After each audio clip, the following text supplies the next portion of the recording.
अस्सलाम वालेकुम अज़ीज़ अस्सातिज़ा किराम। आज हमने बच्चों को फ्लायर में जिस चीज़ की मश्क करवाई वो है लाम मीम नून वाव।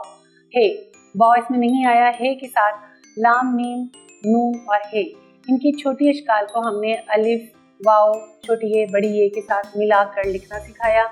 ये भी उनको वाज़ेह करना है कि कौन से हरूफ को हमने मिलाकर लिखना है, ताकि जब हम अल्फाज के अंदर इन हरूफ को लेकर आएँ तो किन किन हरूफ को हमने मिलाकर लिखना होता है।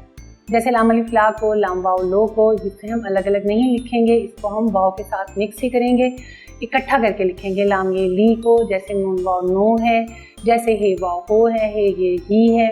ये तमाम हरूफ जो हैं इकट्ठे लिखे जाते हैं, आवाज़ें पैदा करते हैं, इनकी मदद से हम आगे अल्फाज बनाते हैं। हमारी वेबसाइट का लिंक आपको नज़र आ रहा है, इस पर तमाम रिसोर्सेज मौजूद हैं जो आपके लिए बहुत मुआविन और मददगार हैं। इंशाल्लाह ताला अगले सबक के साथ फिर आपसे मुलाकात होगी, तब तक के लिए अल्लाह हाफ़िज़।